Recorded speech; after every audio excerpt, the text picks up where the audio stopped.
Good morning, GM Philosopher here. Welcome back to GM Philosophy in the Morning. Does consistency in D&D games matter? In a word, yes, it matters a lot. And let me tell you why.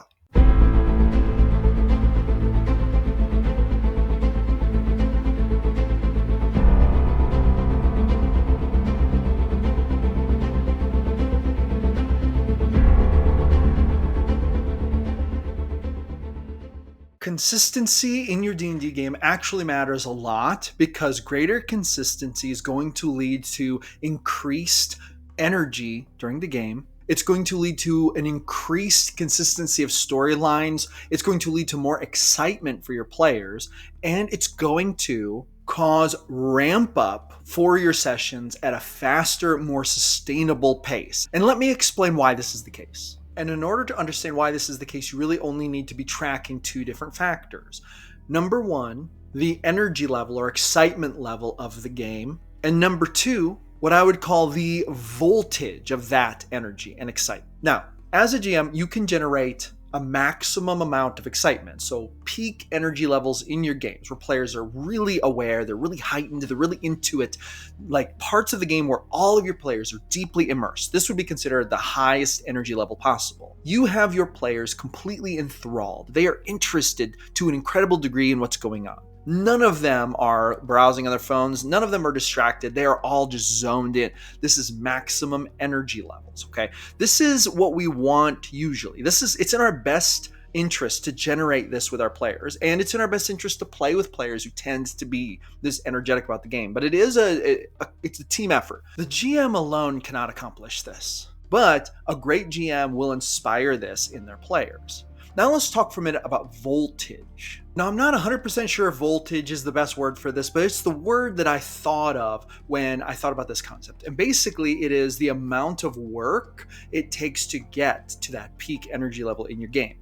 Not every game is going to be a peak energy level experience, and not every moment in that game is going to be either. And that's not really the goal. The goal is just to have as much peak energy as possible. Now, how do we get there? And how does consistency factor into it? Okay, there are things that you can do as a GM that lead up to max energy levels. So things like having really engaging encounters, having really interesting combats, really deep immersive roleplay, having the characters explore and find things, having interesting things happen, things that actually interest the players, having a storyline that the players are interested in pursuing. But now here's the thing, even if you do a lot of these things really well, consistency is going to factor in for this reason. Hello, I'm the GM Philosopher. I wanted to take a quick break from today's program to just thank you so much for watching the channel. As the founder of the channel, I am eternally grateful and appreciative of everyone who clicks on the videos, watches them, and enjoys our favorite hobby together with us. With that being said, I do have something I want to give you. This is an ebook I created called The Ultimate Plot Randomizer. It allows you to roll random plot arcs on the fly using 4 awesome D100 tables. Roll on the hook table, the complication table, the climax table, and even on the wild and wacky table to come up with plot arcs that your characters would never see coming.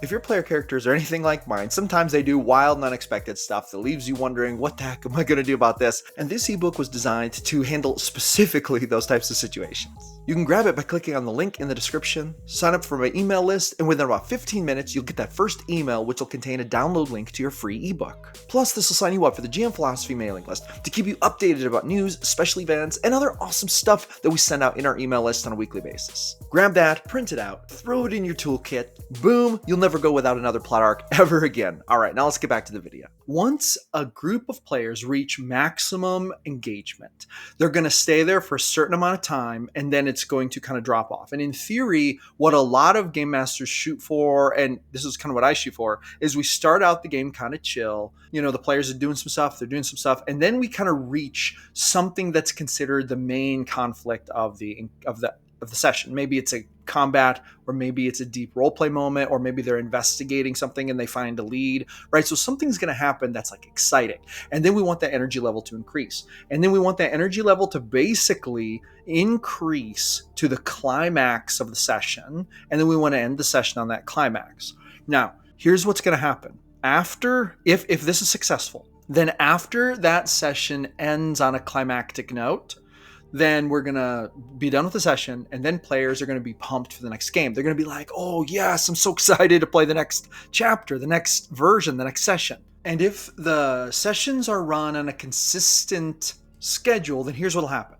they'll get pumped for the next session because the session before will end on such a climactic note.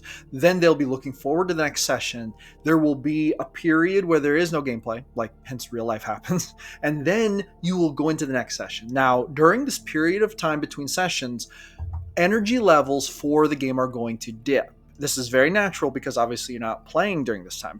Players are going about their own business. They're grocery shopping, working their jobs, taking care of their families, milking their cows, whatever they do, and they're going to just maybe stop thinking about the game for a little bit, and then it's going to kind of dip back down. But then as game day starts to approach, the energy levels are just going to start to go back up because they're looking forward to the game. But not only that, they will also take a certain amount of energy from what was left at the end of the last session. So a certain percentage of the climactic high level energy that existed at the end of the last session will carry over into the new one. You'll probably still start on a much chiller note than you ended the last session on, but that's kind of how it looks. So it looks like it dips down during the week, starts to rise a little bit as you get to the next session, and then you enter that next session with a small but measurable amount of enthusiasm, somewhat based from what you achieved on the last session.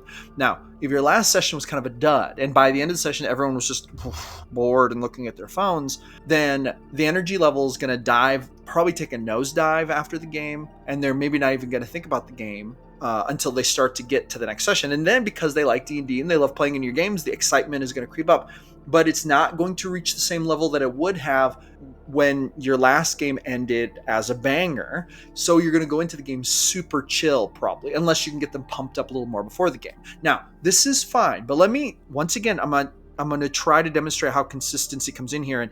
And I realize I'm doing a lot of leading up to this, but it actually does matter. So if your games are consistent, so in other words, if you play like once a week, or if you play once a month, or even if you play once every 6 months, here's what's going to happen. When the amount of time between games is predictable, you're going to have that predictability curve, okay? But when the amount of time between games is unpredictable, you suffer an added like time-lapse variable that will take energy down even lower. So let me explain what I mean by that. Let's say that you usually play every week, but for some reason you play 1 week, you end the session pretty good. It was a pretty good session. And then when you get done with it, halfway through that week, you have to cancel the next session. Okay, here's what generally happens. You're going along in the weekly curve. It's dipping down because people are going back to their own lives. And then boom, you hit a place where players realize, because you tell them, hey, we have to cancel the session this weekend. So they think, oh, they're kind of disappointed. It's not a huge deal. They're probably still your friends. They probably still are looking forward to the week after. But now, because they know that there's no game coming up, boom, the levels are going to stay flat. They're going to think about whatever they're going to do instead. Maybe they're going to play video games. Maybe they're going to go fishing. Whatever it is they're going to do instead, they think about that. Maybe they're going to go play some Magic the Gathering. They get excited about that. They build a new deck, whatever it is.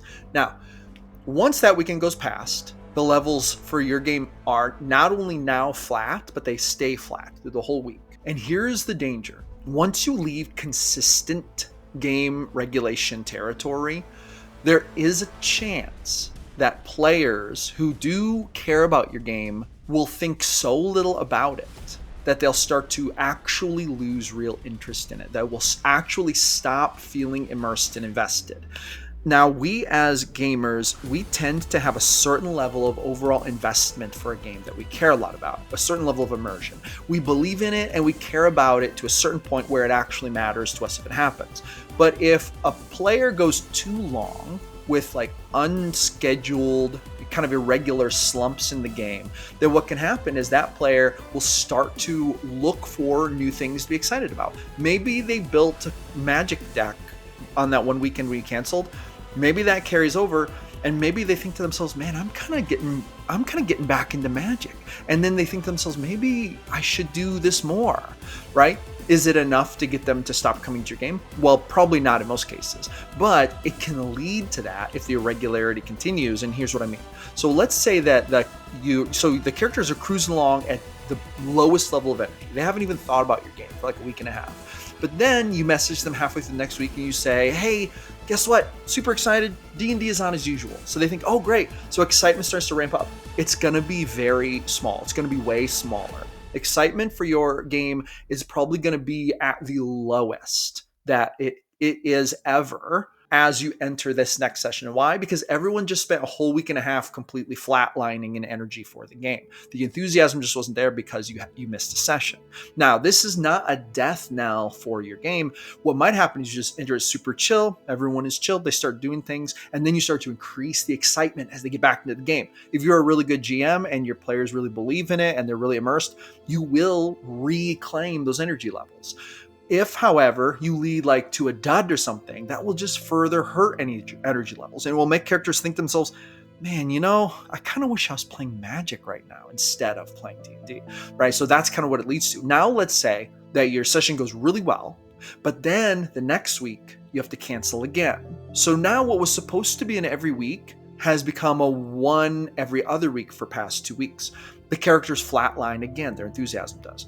Then they go along through the week, and then you say you have to cancel again, right? Maybe their excitement starts to increase, but then you have to cancel again. So boom, it drops back down. Now they have to find another thing to do for 2 weeks in a row. Before you know it, now there's actually a very real chance that 1 or 2 of your players might actually really lose interest in your game. And even if they show up to the next session, are they going to be able to re-enter the immersion and the belief they had in the game where you left off? Some players will. And some players have way higher levels of like stick-to-itiveness with games than others. But there are some that not only do they not have as much stick-to-itiveness, and by the way, this isn't a bad thing. I think this is just a personality thing. But also, if the level of your game like is really high, then they're more likely to get excited when they come back. But if your games have been kind of struggling anyway, if you've been struggling to hold their attention anyway, there's going to be a very real chance that they're going to really be thinking, man, I should have gone and played Magic instead of doing this. I'm just a little bored, which is a very sad thing to think about as a game master, but it does happen sometimes. So then we see that if the game would have stayed regularly occurring, the players would probably have maintained a higher level of enthusiasm. But because of the spotty nature of the game and the inconsistency and the drops in enthusiasm due to that, we see that players are way more prone to lose actual real interest to a point where they may even stop showing up to the game because it'll just stop to matter to them. So this leads to a very good question. What can you do to deal with irregular session scheduling? What if you have to cancel some sessions? How do you keep those energy levels high? This is a great question, and I have some tips for you. Tip number 1, run some role play in between sessions, like on Discord or anywhere. By the way, I have a Discord. You should join it. But here's the thing. If you run a little bit of Discord, role play, just, between characters, maybe do some shopping or let them role play some of the NPCs. This can actually help you to kind of ramp up to your next session and really engage that creativity. Another thing is to talk to them about their characters. So spend some time literally messaging them, emailing them, whatever, and saying, hey, okay, now I know we aren't going to play D&D this weekend. However, I would like to work on everyone's characters a little bit. Let's work on it. And so maybe you can ask them things like, what special things are your characters looking forward to? We haven't been talking about your character's personal plot arcs lately. Let's talk about those, right? So just engaging them a little bit in a dialogue or role player discussion about the game and kind of where it could lead. This could really help to make a big difference. Another thing you could do is if you normally meet in person, but you can't meet in person, maybe consider running the game online, if that's possible. I'm assuming that since you had to cancel, you probably don't have time to do it. But, if you're canceling for some other reason, like your house is getting renovated, maybe you could actually manage to run it online. And even if it's not perfect, that's okay, because it can still be jumping in on an occurring, like regular scheduled basis for your game. Another thing that you can do is you can ask everyone, hey, let's think about 5 things your character would like to accomplish before we run our next session. And then when they give you that list of 5 things, you can evenly space them out and then like text or email or message on Discord your players and say, hey, all right, it's time to roll for item number 1 and then item number 2. So if you space it out regularly, have them roll for it, and then you can type up a little thing like, here's what happens, blah, blah, blah, blah, blah. This can be another way, kind of just another version of role playing on Discord, like text role play, just to kind of keep interactions going. Because if you can keep interactions going, energy will remain high. It'll keep people more engaged. This is not a surefire method to prevent the energy from draining, because let's face it, the energy really comes from sitting down either virtually or at their table and then running the game, playing the game with your players. That's what everyone actually wants to do, and that's the real heart of the matter. But doing some things in between that are fun can still be fun, and it can still add some really cool engagement, and it just might be what makes a difference to get you through that unplanned canceled session that, happened. At the end of the day, maintaining consistency with D&D isn't always easy. In fact, in some people's lives, it's not even possible. It's also true that if you find the right types of players who have greater, what I would call stick-to-itiveness to sessions, you're going to have much less of a problem and have to be way less afraid of this than ever. I will also say this. If you have a game of D&D that you could regularly schedule, sticking to that is going to be better for your game, and I would encourage it. I really would encourage it. I think that's the best way to approach being a game master if you want your campaigns to be the highest energy level possible. But if you are the type of GM who cannot do that, maybe because of your work schedule, maybe you have a rotating work schedule, or maybe you work strange hours and have to cancel sometimes, there are some people who just can't really schedule regular games because of the other things going on in their life. And if this explains you, then here's what I would recommend. I would recommend you try to find those players with kind of greater stick-to-itiveness, and that you be upfront with players about the nature of this game, and do not be afraid of players cycling out of games. Because here's the thing, if you do run an irregularly spaced game and you can't really run consistent games, those players who are kind of I'm going to say have a higher flake level, they're not going to be the kind of players who are going to be right for you. So jump into a Discord or something and find some players who are more your style. If you want to find awesome people to play games with, join my Discord. We have a looking for games section where players and GMs can post their games. Looking for players to join. It's awesome. With that being said, I would say don't be afraid of the flakiness. Don't let this fear control you as a GM. It's true that everyone has slightly different lives and schedules, and it's also true that if you can't either manage it, or it's literally impossible to run very consistent games, I wouldn't stress about it. I wouldn't worry about it. I would just try to find those right players. But if you can run the more consistent games, if you really care about games that are high energy, where people are excited, and you care about your games appealing to a wider variety of players, then running consistent games is going to be really good for your game experience overall. It'll probably make you not only a stronger GM, but it will make your game stronger as well. There's also one more thing I'd like to tell you about. This video was funded by our incredible supporters on Ko-Fi, especially our first gold supporter, Craig. Craig, thank you so much for the work you do helping to support the channel. It means the world to us, and as everyone knows, creating content, running a Discord, running an email list, it all takes resources of all kinds, and Craig helps out by being a gold supporter on Ko-Fi. So thank you for that, Craig. If you would like to join our Ko-Fi, become a member of the GM Philosophy platform, all you have to do is click on the link down in the description. You get access to all kinds of ebooks in our ebook library, and you get a bunch of other bonuses when you sign up. So help us continue the journey here. Support us on Ko-Fi, and we would forever be grateful to you. Thank you so much. And with that being said, that's going to be a wrap for today. Thank you so much for coming back for another episode of GM Philosophy in the Morning. I'm here every single day creating videos about the best game in the world, D&D. I will see you awesome people on the next one.